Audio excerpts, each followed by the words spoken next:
नमस्कार। शिवपुरी जिले की तहसील पिछोर का एक छोटा सा गांव है बरधुआं। झांसी भोपाल रेलवे लाइन के बीच के छोटे से स्टेशन बसई और बसई से पिछोर जाने वाले सड़क मार्ग पर एक ग्राम नया खेड़ा और इस नया खेड़ा से भी 3 किलोमीटर इंटीरियर में है उपरोक्त गांव बरधुआं। इसी बरधुआं में है एक तालाब प्रवीण सागर। कहने को तो गांव भी छोटा है और इसका यह तालाब तो और भी छोटा होने को ठहरा, लेकिन इसका इतिहास बहुत महान है, क्योंकि इसी गांव में एक लोहार के घर में जन्मी थी हमारी यह महान कथा नायिका, जिसने तथाकथित महान अकबर की एक बारगी तो सिट्टी पिट्टी ही गुम कर दी थी। तो आइए इसी महानायिका की चर्चा करते हैं। अब तालाब का नाम प्रवीण सागर हमने बताया है, तो निश्चय ही हमारी कथा नायिका के नाम पर ही होगा, यह तो आप समझ ही गए होंगे। बुंदेलखंड के वरिष्ठतम साहित्यकार एवं कवि रहे डॉक्टर कन्हैयालाल कलश ने अपनी कृति श्रुति लेख में लिखा है, राजा कछुआ की धरती पे गांव आए बरद्वारो, ताको बासी में लोहार हो माधो नाम हमारो, आंगू खड़ी मजीर ले जो गोरी ललित छोरी, रुचि राखत गायन वादन में है मन की अति भोरी। उक्त पद के अनुसार राय प्रवीण के पिता माधव लोहार अपनी बेटी का परिचय दे रहे हैं। पद में कछुआ के राजा अर्थात वहां के तत्कालीन जागीरदार ओरछा के महाराज वीर सिंह जूदेव के अनुज इंद्रजीत सिंह का उल्लेख है तथा माधव लोहार के गांव का नाम बरद्वारा बताया गया है। लेकिन अंचल के प्रख्यात उपन्यासकार स्वर्गीय रामनाथ नीखरा अपने एक उपन्यास में उनके पिता का नाम सुखलाल लोहार तथा गांव का नाम बरधुआं लिखते हैं। वे यह भी उल्लेख करते हैं कि बसई तथा पिछोर के मध्य स्थित नया खेड़ा से लगभग 3 किलोमीटर दूर उत्तर पूर्व दिशा में बसे इस गांव में आज भी प्रवीण सागर विद्यमान है, जो राय प्रवीण की स्मृति को संजोए हुए है। अधिकांश विद्वानों द्वारा यह स्वीकृत तथ्य है कि वह लोहार की बेटी थी। अब उस लोहार का नाम जो भी हो, यह भी निर्विवाद है कि कछुआ, जिसका तत्कालीन नाम कछुआ कमल था, वहां के जागीरदार थे इंद्रजीत सिंह। उन्होंने जब उसे देखा तो उसके रूप सौंदर्य पर मुग्ध हो गए। लोकाचार के कारण एक लोहार की बेटी से विवाह तो कर नहीं सकते थे, अतः उसके पिता और उसकी स्वयं की सहमति से गंधर्व विवाह किया। तत्पश्चात इंद्रजीत ने उसकी शिक्षा दीक्षा की समुचित व्यवस्था कराई। महाकवि केशवदास मिश्र के मार्गदर्शन और शिक्षा दीक्षा ने उसे बहुत जल्दी ही कला मर्मज्ञ, विदुषी, कवियत्री बना दिया। वह शीघ्र ही महाराज वीर सिंह जूदेव के राज दरबार में राजनर्तकी हो गई। महाकवि केशवदास ने उसी को काव्य संरचना का ज्ञान कराने के लिए रसिक प्रिया और उसकी प्रशंसा में कवि प्रिया जैसे महाकाव्यों की रचना की है। महाकवि ने अनेक स्थानों पर और अनेक बार उसकी प्रशंसा में छंद लिखे हैं।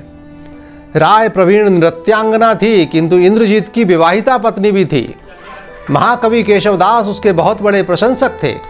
वे अपने इन छंदों में उसकी प्रशंसा करते हुए लिखते हैं, सुबरन जुत सुर कलित बर निपुणी, भैरों सी मिलित गति ललित बितानी है, पावन प्रगट दुति दुजन की देखियत दीपत दीपत अति श्रुति सुखदानी है, शोभ शुभ शानी पर मारथ विधानी, दीह कलुष कृपानी मानी सब जग जानी है, पूरब के पूरे पुण्य सुनिए प्रवीण राय, मेरी जानी तेरी वाणी गंगा के सो पानी है। सार यह कि महाकवि केशवदास जी उससे इतने प्रभावित थे कि उसकी वाणी उन्हें गंगा के समान पवित्र प्रतीत हो रही थी। धीरे धीरे राय प्रवीण के सौंदर्य और गुणों की चर्चा फैलती चली गई। बादशाह अकबर ने जब उसकी तारीफ सुनी तो उसका विलासी मन व्याकुल हो गया और उसने प्रवीण को भेजने हेतु बुंदेला नरेश महाराज वीर सिंह जूदेव को फरमान जारी कर दिया। राय प्रवीण को जब बादशाह के इस फरमान की जानकारी मिली तो उसने अपने पति इंद्रजीत से भरे दरबार में इस छंद के माध्यम से अनुरोध कर अपना विरोध प्रकट किया। आई हो बूझन मंत्र तुम्हें नित शासन सो सिगरी गति गोई, देह तजो की तजो कुल कान ही न तजो लजी है सब कोई। हे प्रभु, मुझे आप ही बताओ कि मैं अपने प्राण दूं या अपने कुल की मर्यादा छोड़ूं। इसमें मेरी अकेली लाज नहीं जाएगी, सबकी जाएगी। उसने आगे कहा, स्वार्थ और परमार्थ को मत चित्त विचार करो तुम सोई, जा में रहे प्रभु की प्रभुता और मोर प्रतिव्रत भंग न होई। कुछ ऐसा करो उपाय स्वामी कि जिसमें आपका सम्मान भी बना रहे और मेरा पतिव्रत धर्म भी न जाए। अपने पतिव्रत की चिंता करने वाली वह विदुषी भरे दरबार में पूछ रही है, देह त्यागूं या कुल की मर्यादा छोड़ूं। स्वाभाविक ही बादशाह का यह फरमान किसी को भी स्वीकार नहीं हुआ। जब महाराज वीर सिंह जूदेव ने उसे आगरा नहीं भेजा तो स्थिति पहले तो भारी अर्थदंड और उसके बाद युद्ध तक आ पहुंची। महाकवि केशवदास राय प्रवीण के लिए पूरे ओरछा राज्य को युद्ध की आग में झोंकना नहीं चाहते थे, इसलिए उन्होंने वहां राय प्रवीण को भेजने का आग्रह किया। उन्हें अपनी शिष्या की बुद्धिमत्ता और योग्यता पर पूरा भरोसा था। पहले वे स्वयं आगरा पहुंचे और सबसे पहले बीरबल से मिलकर अर्थदंड माफ कराया। उसके बाद आगरा में जब राय प्रवीण का बादशाह अकबर से सामना हुआ तो उसने बादशाह अकबर को भरी सभा में कुछ इस प्रकार लज्जित किया, विनती राय प्रवीण की सुनिए शाह सुजान, झूठी पातर खात है बारी बायस स्वान। इन दो पंक्तियों में इतना गंभीर अर्थ छुपा हुआ था कि राय प्रवीण न केवल बुंदेलखंड में बल्कि पूरे देश में सदा सर्वदा के लिए अमर हो गई। इस व्यंग ने विलासी अकबर को भी बेहद शर्मिंदा कर दिया। हे सर्वज्ञाता बादशाह, राय प्रवीण की विनती को सुनिए। झूठी पत्तल को तो कौवे, सुअर और कुत्ते ही खाते हैं। अपने आप को इन लोगों से तुलना सुनकर शर्मिंदा अकबर ने राय प्रवीण को ससम्मान ओरछा भेजने में ही अपनी भलाई समझी।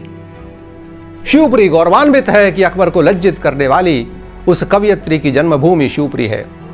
इस घटना से यह भी सिद्ध होता ही है कि वह एक उच्च कोटि की कवयित्री थी। उसकी वाणी में रीतिकालीन साहित्य के उद्गम एवं स्वस्थ सरसता की सुखद अनुभूति की जा सकती है। एक वानगी, शीतल समीर डार मंजन के घन सार, अमल अंगोछे आछे मन सुधारी हो, देहो न पलक एक लागन पलक धर, नित्य अभिराम आछि तपनी उतारी हो, कहत प्रवीण राय अपनी न ठोर पाए, सुन वाम नैन पावचन प्रतिहारी हो, जब हो मिली हो मोए इंद्रजीत प्राण प्यारे, दाहिनो नयन मूंद तो ही हो निहारी हो। राय प्रवीण ने नायिका भू